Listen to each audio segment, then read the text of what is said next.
All right, well, we'll get rolling here. Good to see everybody again. Missed this last week, as I'm sure you did. But we're, I think the bye week came at a very good time for us. After 6 games. In those last 2 games, our players gave us every ounce they had. I mean, we took the final 2 games down to basically the last play. And, I think our team was tired physically, I think tired emotionally. It was a great time for a bye week. We've been able to get healthy. We're hoping to get some guys back that we either didn't have or maybe weren't at full strength. And, it's always a little bit of a catch-22. One of the, I think, things in football, a bye week really isn't a competitive advantage. And matter of fact, if you do the research on it, a bye week is usually a disadvantage. Teams usually play worse off a bye. However, when you play a team like Army in this unique offense, it definitely helps to have a little bit more time to prepare. Because it's the uniqueness of the offense requires you to have a unique defense. And after playing a running team like Syracuse and a team like Louisville and how unique they are, and a team that throws it all over the yard like Virginia, just to reset and look at what Army does and to try to put a plan together that you're not going to stop them. I've known Jeff for 30 years. We worked together at the University of Buffalo back in 1992, and he was raised in our profession on option football, going back to working with Paul Johnson at the University of Hawaii, and then at Georgia Southern and Navy, and then Jeff's run this offense at Georgia Southern himself as the head coach, and he started at Army the same year that our staff started at Wake Forest, and he just steadily has built a program that when he got there, Army was more likely to have double-digit losses than wins. Now they almost expect to have double-digit wins. He's done an amazing job there. The talent level in the roster he's built, it is a much different football team than the team we played in 2014, 15, and 16. They're better across the board. They've got 4 different quarterbacks that can run the offense. Christian Anderson started the year. He hasn't played the last 2 games. We're certainly expecting him to play. He's special. He can rip off an 80-yard run, and he's a very good thrower. In his absence, Tyler's an excellent player. Of the slot backs, Robinson is probably the guy they tried to get the most carries to. Their fullback, Buchanan. Connor will appreciate this. He's not in their depth chart anywhere, but he's their 3rd leading rusher and has their 3rd most carries. And he's a 260, 265 pound, battering ram. He is downhill at you. This is a physical offense. This isn't, the spread that the thing is getting on the edge. These guys want to maul you. They want to go downhill. And they, a lot of their plays, it's just getting 4 legs on 2, and they'll go for it on 4th down. So for them, 3 yards is a good football play. But the quarterback averages 7.5 yards a carry. The slot back averages 10 yards a carry. The offensive line is very athletic. They come off the ball. They're physical. Even if you watch the Wisconsin game, we played against Wisconsin a year ago in the bowl game, and they have a good defensive front. And if you look at Army, they're getting movement. And their left tackle, Jordan Law, he could play anywhere in the country. He's 6'4", 285, athletic. He'll get up to the 3rd level and he'll cut block safeties. So this is a really hard offense, and they control the clock.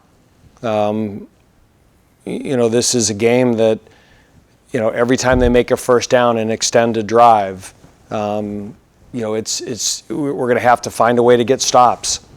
Any time that we can get a drive to end in a kick, whether it be a punt or a field goal, they just don't make many 3-and-outs, and part of that is their willingness to go for it on fourth down, and they're really good for it on fourth down. On defense, Nate Woody's their defensive coordinator. He used to be the guy at App. If you remember in 2017, we had a pretty good offense, and he probably defended us as well as anybody. He's an excellent defensive coordinator. It's kind of an Okie scheme that they get to 4 down, multiple coverage-wise. He will heat you up. Not afraid to pressure. Extremely well thought out. Again, in our time here, I think he's one of the best defensive coordinators we ever faced at App. And if you remember, that was a pretty good offense we had. And points and yards and first downs were hard to come by. So he has them coached up, and they got good players. The nose guard for them, Cockrell is hard to move off the ball. Again, everyone respects Wisconsin's offensive line, and they had a hard time blocking him. Carter is, he's 6'7", 265, and he was leading the country in sacks. I think he's still in the top 5. The linebacker, Smith, he's a box downhill player. They're really good in the secondary. Brought in the one safety is really good in space and can get things on the ground. This is a really good football team. And this is, you're playing at West Point at Michie Stadium. This is one of the historic venues in college football. Heisman Trophy winners, national championship teams. I certainly have familiarity with it. I've coached there a few times.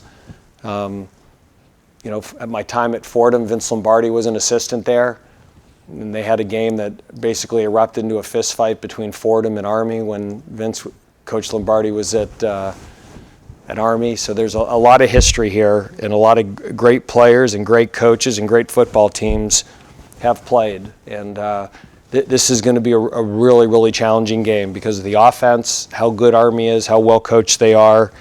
It's going to be a great challenge for us. So we're excited to be playing again, but this is a very good football team that we're playing against. Do you have a sense as to how your team handled the bye week in terms of, are they staying focused on going 1-0 this week, or are they kind of too much time to take a look at the macro stuff, being 6-0, and all the things that are out there possible for them? I think our guys are doing a good job of enjoying the moment, but not getting lost in it.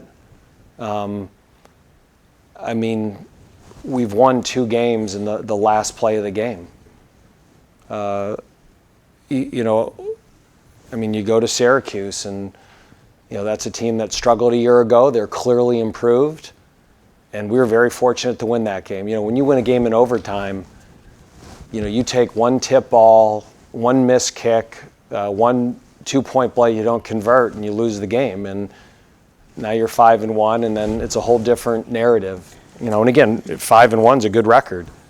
But no, I don't. I feel our guys know how hard it is to win, and so we like that feeling afterwards in the Syracuse game. Those are fun locker rooms, but those moments are earned. They're not entitled. And even though I joke we haven't been here before as a program except 1944. There's not a feeling with our team that there's no satisfaction yet. There really isn't. And, if you look at our schedule, every team we play, if we don't play well, could beat us. And that begins this week. And our guys know Army's a good football team.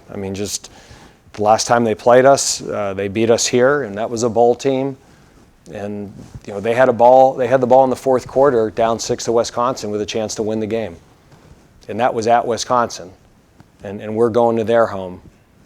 So, yeah, I don't feel there's any complacency or satisfaction. Again, and that started in the year, with the whole good to great. We like going to bowl games, and I don't want to, that's a big deal, but that was not the goal of this football team. Dave, when you mentioned how you guys needed the rest during the off week, what are any specific things that you look for within your team, last week in the middle of the week during those practices? Yeah, I mean, we really did two things with it, Connor. Number one, we started our preparation for Army earlier than we normally would just because of the nature of the offense. And because of the nature of the offense, it forced our offense to start their prep early. Normally we would take Tuesday and Wednesday and have a fundamentals practice, and then Thursday maybe introduce Army and then bring them back on the weekend. Sometimes you can overdo it with an opponent. And with Army, because of the nature of the offense, you can't overdo it. It's a repetition offense, and in order to defend it, you got to get repetitions defending it. And one of the things they do is, he's been running this offense and been involved with it for close to 30 years. There's not a defense that they haven't seen. As soon as you do this, they're going to do this, and as soon as you handle the motion this way, this is their answer. And it was like Paul Johnson. You're never going to fool them. And they're going to do some things early and see how we handle things. And then bang, as soon as they see what you're doing, there's a package of plays that they're going to get to. And so, you got to get off of blocks. You got to tackle. It's all those fundamental things, but you also have to be sound and have eye discipline and all those things that you always hear coaches talk about when defending option, right? You love all these cliches, right? Gap control, eye discipline, there you go. But it's true and it's accurate, and it's hard when a lot of your tenets of playing good defense are pursuit and running to the football, and then you play an offense of slow down.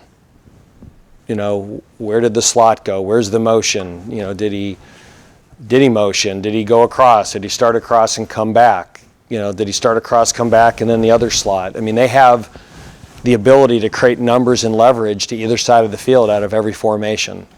And so you got to spend extra time at it. But we also looked at it as a time to develop depth. Again, if staying healthy and developing depth are the two things we keep pounding. There's certain guys that if they played over 250, 300, 400 reps in the first 6 games, when we went Wake Forest versus Wake Forest, we gave them a break. And so it gave our offensive line, Luke Pettibone and George Sell and Zach Vaughn and guys like that were the starting O-line. And they weren't going against Suleiman Kamara, they were going against Will Smart and Justin Williams and going against Dylan Hazen. And we were feeding as many reps as we can to the twos in the depth chart. The guys that have maybe played 50 to 150 reps. And what you do in a season is we've been fortunate to stay healthy for the most part. And every week you stay healthy, you're buying time. And you're buying time for that next group to get themselves ready so that when you need them, they are ready. And so we just said, we're going to feed a lot of the twos reps. And that were guys like Spencer Clapp, Christian Forbes, Keyshawn Williams, Jamal Banks, Kern Griffiths, Quentin Cooley, Will Towns, Jasheen Davis, Kendron, all those guys, like, you're the ones. And we didn't, back down on what we called. We just called the offense and the defense, and they have to execute. And they're a play away. And so that was really it. We practiced 3 days, and in our team periods, we probably spent about half the time on Army and half the time developing our depth and getting those guys more and more ready. You mentioned the last 2 games, taking all the energy your team needs. Outside of just, seeing a team that found ways to win, what were your overarching, traits that you saw out of those 2 matchups? Just our ability to play 4 quarters. For all good reasons, the first 4 games, we didn't have to. We did, but we didn't have to. We had to, and we did. And I think more than anything, It was responding to adversity. You know, the Louisville game was the first time that we fell behind in a game. And then we got the lead at halftime and got the lead and they tied it and we responded. Syracuse, we were down 2 scores and on the verge of being down 3 scores. And you got to halftime and you were down. In the fourth quarter, you're down. And so we had to come from behind and win a 1-score game. So, you know, you go through a year that if you're going to have a special season, you're going to have a handful of those games that you don't maybe play your best, but you find a way. And I really think, if you look at it, I think Syracuse outplayed us. If you'd say yardage and the control of the game, you know, I can't say we outplayed Syracuse. They probably outplayed us. But we found a way to win.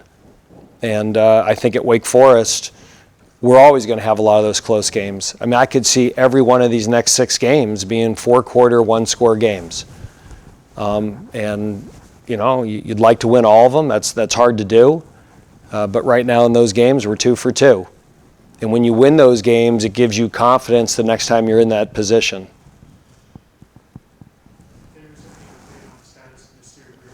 Yeah, he's making the trip. You know, he's been out at practice. You know, I'm hoping we're going to play him. But it just kind of, you know, he's right there. So he is available. You know, part of it is, you know, you don't necessarily want to give away how you're going to deploy your defense. And, you know, when I look and see their third leading rusher not on the depth chart, I'm not real excited to let them know exactly where Nasir is going to be. But again, he may, you know, it's going to be a game time decision. And part of it is, you know, in preparation for this offense, you know, he missed some reps last week on it. But he would be available. He might play. We've got 4 more days to see where he's at. But he's making the trip and he'll dress. Dave, I was asking Travion earlier just about this defense's ability to create turnovers. And I think it stands out a little more just because the turnover margin is so positive for this team this year.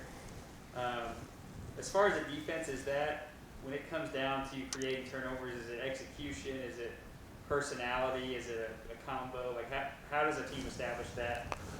I guess that ability. Well, I mean, it's, you know, if you look at part of the things we put in this board, you know, what's our plan to win? What's the number one thing you see there?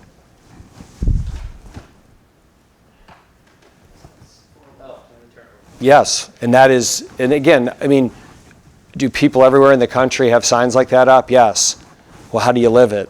Every day in practice, there's a period that we have devoted to, you know, on offense, securing the football, doing everything we can to prevent turnovers, and every technique that we've learned, researched in terms of creating turnovers.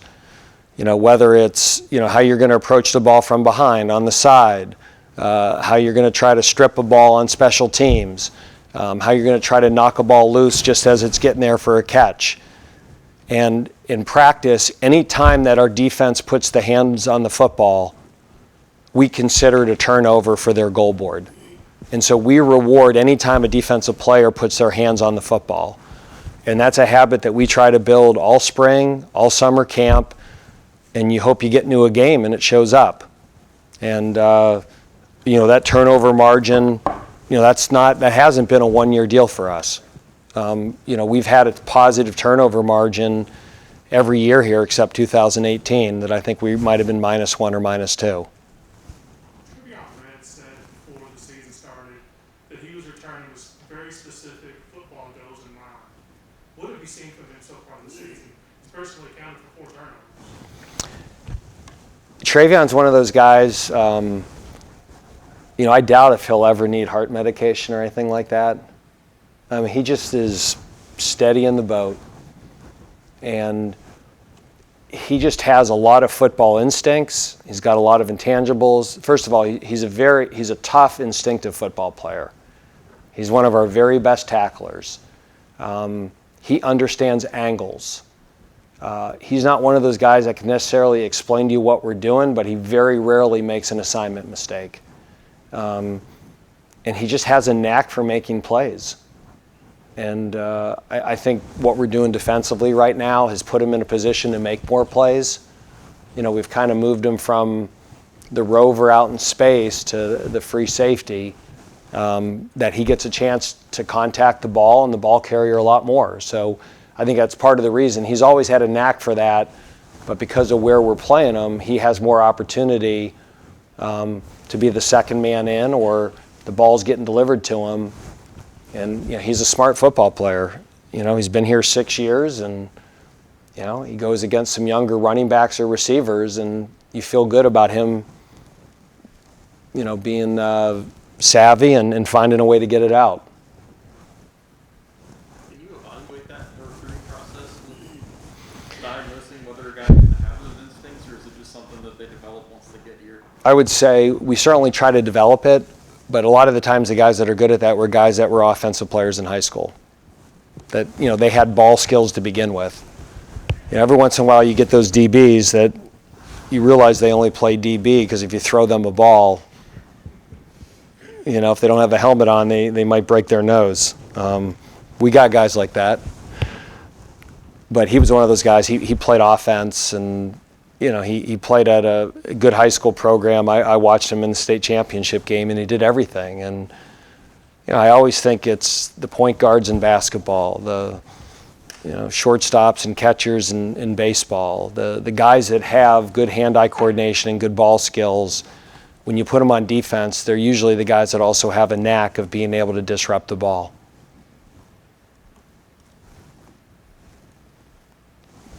Anything in cyber world you want to ask, or you just wanted to see me? I did have one. I wanted to let everybody fire away in the room. With the depth and experience you knew you have coming into this year, how did that, I guess, impact the way you have coached this particular group this year? I know it's very higher demand because guys have had more reps. How does that impact you? Well, the good thing about having depth, Aaron, is there's more internal competition. And then there's more internal competition. Guys got to practice harder, because if they don't practice hard, they're not going to play. And so these are actually the easier years to coach. You don't have to be on a guy in terms of giving effort and competing, because if they're not doing that, there's a real easy answer. Somebody else will play. And so, you have guys on your football team like Zach Tom and Sam Hartman, and Brandon Chapman and guys like that are just naturally competitive. Luke Masterson is like that. Jasheen Davis, I think, is becoming like that. That these guys, they're going to run the race, and you don't have to have a rabbit next to them. But it's human nature. A lot of people want to relax. When they experience success, they want to take that deep breath, and they want it to be easy. And I think that's the pitfalls that a lot of teams have. And quite frankly, we had that problem 2 years ago. We were 7-1, but we didn't have a lot of internal competition. And just being able to get Donald Stewart in there at receiver, or to be able to play 3 tailbacks and 2 tight ends and 4 linebackers, that if you're not practicing well, you're not going to play as much. And that's where the depth really helps, is every day in practice we have internal competition.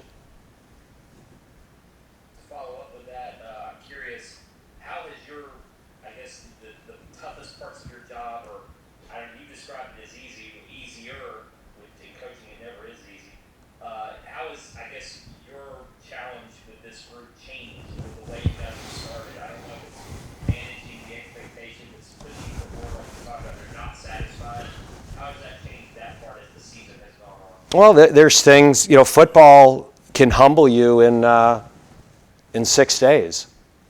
So like at one point we had AP reporters coming here live, and then we have a bye week, and now they're on Zoom. So, I thought we were a big story, but hopefully if we can win next week, you're back live again. It's just our guys are older, and they know how quickly this can get away from you if they don't focus on the day-to-day. And so is there younger guys in our team that are thinking ahead? I'm sure there are. But the older guys in our team that have been there, that were 7-1 and ranked 19th in the country 2 years ago, they know how quickly this can slip away if you don't focus on the next practice, the next rep, the next game. And I think the experience of 2 years ago has helped us. How much has it helped us? I don't know. We'll have a better idea in 6 weeks.